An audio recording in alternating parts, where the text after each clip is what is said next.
Hi, this is Japal and you're watching me on the official YouTube channel of Manas Studies. तो हमारे साथ मौजूद हैं doctor Anshika Sehgal जो कि डायरेक्टर हैं मानस स्टडीज़ के लिए, और आज हम उनसे क्वेश्चन पूछेंगे कि उनकी जर्नी कैसी थी और वो एक सक्सेसफुल डॉक्टर कैसे बने। ऐसे था कि आई स्टार्टेड माई स्टडीज़। मैंने जब स्कूलिंग करी है, मैं रुड़की में थी, convent Saint Ann senior secondary school से मैंने अपनी क्लास 10 तक किया है। क्लास 10th में आई स्कोर्ड 83%, जो कि उस टाइम पे बहुत अच्छा परसेंटेज होता था। I did my class 10th इन 2005। उसके बाद फैमिली पूरी हम लोगों की रीलोकेट हो गई टू देहरादून। तो देहरादून में मैंने फिर स्कॉलर्स होम में एडमिशन लिया। एडमिशन लेने के बाद स्कॉलर्स होम में मैंने अपनी 11th-12th करी है। 12th में मेरे पास बायोलॉजी सब्जेक्ट था, तो मेरा स्टार्टिंग से ही ड्रीम था कि मेरे को मेडिकल लाइन की तरफ जाना है। जैसे ही 12th हुआ, उसके बाद अनफॉर्चुनेटली हुआ क्या, जो पहला अटेम्प्ट मैं ऑल इंडिया पीएमटी का दे सकती थी वो मेरा मिस हो गया, बिकॉज कोई मेरे को गाइड करने वाला एज सच नहीं था। तो जब सब बच्चे स्कूल में डिस्कस कर रहे होते थे फॉर्म भरा, तो आई वॉज लाइक कि कौन सा फॉर्म, कैसा फॉर्म, मेरे को तो पता ही नहीं है। तो वो वाला फर्स्ट अटेम्प्ट मेरा मिस हो गया। बट एनी हाउ जब 12th का रिजल्ट आया, उसमें मेरा परसेंटेज ठीक आया, 75% मैंने स्कोर किया था। उसके बाद मैंने पूरा ठान लिया था कि हाँ, अब मैं तैयारी करूँगी और पेपर दूंगी। तो ये हुआ कि मैंने पूरी प्रिपरेशन करी। 1 साल मैंने पूरा ड्रॉप लिया, ड्रॉप लेके मैंने अपनी तैयारी करी और फॉर्म फिल कर दिया था, जो लास्ट टाइम मिस हुआ था वो इस टाइम मैंने अपना फॉर्म फिल किया। मैंने पेपर क्रैक किया, एग्जाम दिया, और रिजल्ट जब अच्छा आया तो फाइनली मेरे को BDS मिला। तो अब मैं डेंटल सर्जन हूँ और साथ ही साथ मानस स्टडीज़ में एसोसिएट डायरेक्टर हूँ। डेंटिस्ट्री को मैंने नहीं ज़्यादा लेके चली। मैं इनिशियली कुछ टाइम तक मैंने डेंटिस्ट्री में मैंने काम किया, बट अब मैं फुल टाइम मानस स्टडीज़ में ही हूँ, जहाँ मैं नीट को पूरा हेड करती हूँ। साथ ही साथ मैं एकेडमिक हेड भी हूँ। सारे बच्चों का एकेडमिक्स पूरा, उनकी रिपोर्टिंग जो भी है, curriculum planning, everything is done by me here in Manas studies. अब जैसे कि मैम ऑलरेडी एक डॉक्टर हैं, तो एक नीट एस्पिरेंट की जो भावनाएं हैं वो खुद भी समझ सकती हैं मैम। तो शायद मैम खुद ही हेड कर रही हैं मानस स्टडीज़ को, तो जान सकते हैं हम कि like you are like already being like inside a students heart, I mean like mind.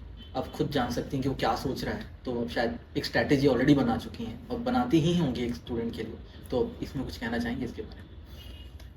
हाँ बिल्कुल, मैं इसका आंसर आपको दूंगी। तो बीइंग अ मेडिकल स्टूडेंट, जब एक बच्चा क्लास 11th में आता है, देखो क्लास 10 तक तो जो उसकी जर्नी रहती है वो इनसाइड अ शेल रहती है कि पेरेंट्स के साथ, पेरेंट्स का सपोर्ट है, गाइडेंस है, उनकी मर्जी है, जैसे पेरेंट्स बोलेंगे बच्चा वैसे करेगा। बट लेकिन 11th-12th में आने के बाद थोड़ा सा बच्चों को ये रहता है कि हाँ, अब हम बाहर निकले हैं, अब हमें बहुत सारी चीज़ें देखनी है, बहुत सारी चीज़ें करनी है। तो जो बच्चा मेडिकल की तरफ जाता है, उसके पास जो सब्जेक्ट्स रहते हैं वो फिजिक्स, केमिस्ट्री और बायो रहता है। तो इसी वजह से जो फिजिक्स में हमारा मैथ्स का पार्ट यूज होता है वो बच्चों का वीक रह जाता है। बीइंग अ मेडिकल स्टूडेंट, जो कि मैं एक टाइम पे थी, तो वो मेरे साथ भी ये इशू था। मेरे पास मैथ्स नहीं थी तो मेरे को फिजिक्स के कंसेप्ट क्लियर नहीं होते थे। तो यही एक वीक पॉइंट है जो कि नीट एस्पिरेंट्स फील करते हैं कि उनको फिजिक्स में डाउट्स रहते हैं। रीजन इज उनके पास मैथ्स नहीं होती है।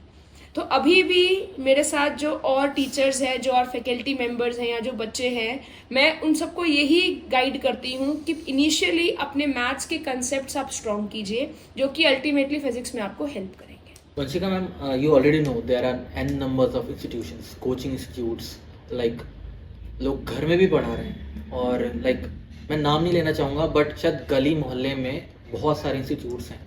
बोर्ड्स आप देखते होंगे मार्केट्स में, रोज़ यूट्यूब पे और इंस्टाग्राम पे एड्स आ रहे हैं। लाइक बच्चा बहुत ज़्यादा कंफ्यूज हो जाता है कि मैं किस इंस्टीट्यूट में पढ़ूँ, किस में ना पढ़ूँ, और कई बार बच्चे धोखा खा जाते हैं। लाइक वो 1 महीना तो अच्छा पढ़ाते हैं, फिर उसके बाद वो नॉर्मल हो जाते हैं, फिर उसके बाद उनको सेल्फ स्टडी करनी पड़ती है, पैसा भी अलग लगाते हैं, लाइक पेरेंट्स भी परेशान, बच्चा भी परेशान।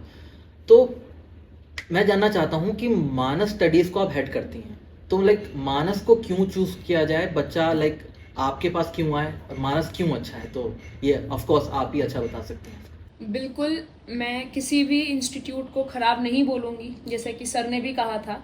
बट हाँ, ये है कि काफ़ी सारे इंस्टीट्यूट ऐसे हैं जो कि एक बिजनेस पॉइंट ऑफ व्यू से सोचते हैं। तो हम लोग के यहाँ मानस स्टडीज में ऐसा नहीं है। आपको मैंने बताया कि मैं खुद नीट की हेड हूँ और मैं वो पेन पॉइंट्स बच्चों के जानती हूँ जहाँ बच्चे दिक्कत फेस करते हैं। तो बेसिकली सबसे पहला मोटिव तो मेरा ये रहता है कि जो बच्चा मेरे पास आया है, जो प्रॉब्लम लेके आया है, मैं उसको सोल्यूशन दूँ। मैं उसके जो भी फियर फैक्टर्स हैं, जो पेन पॉइंट्स हैं, जो वीक एरियाज हैं, मैं टीचर्स को कह के उनको गाइड करके बच्चे के वो एरियाज क्लेरिफाई कराऊं। ऑफ कोर्स आप ऑलरेडी एक डॉक्टर रह चुकी हैं और आपने खुद एक खुद से ही तैयारी करी है, तो आप ऑफ कोर्स अच्छे से जान सकती हैं इस चीज़ को, पेन जान सकती हैं स्टूडेंट का। तो वही चीज़ है, यहीं पे हम डिफरेंट स्टैंड आउट होते हैं।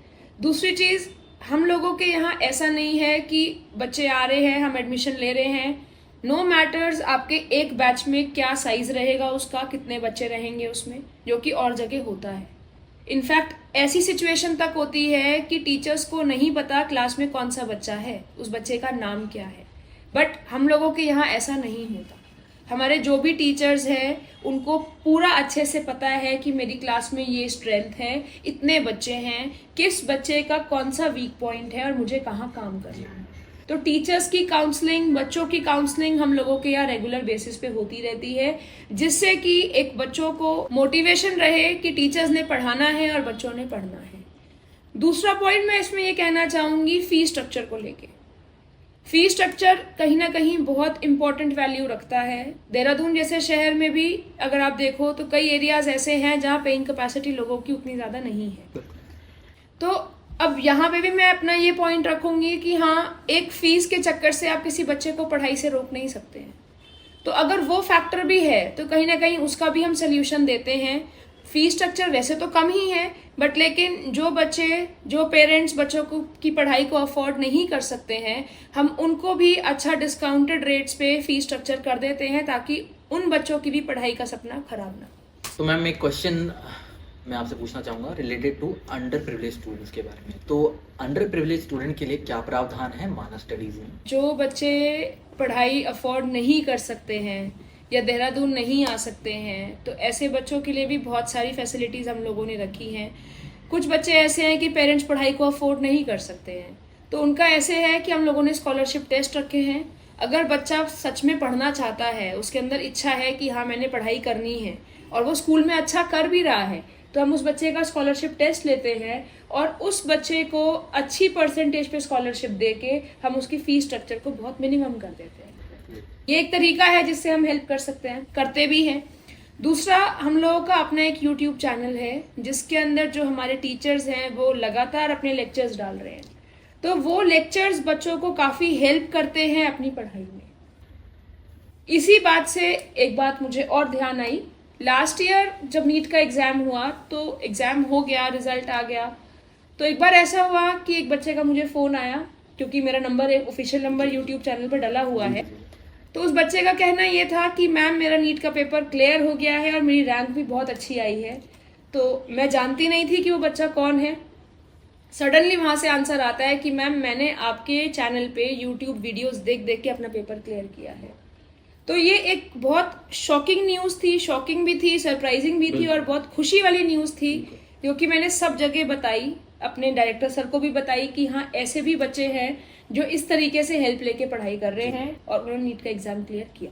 बिल्कुल, ये बहुत प्राउड मोमेंट रहा होगा कि आपके इंस्टीट्यूट में ना भी आके बच्चा जो है क्लियर कर चुका है नीट।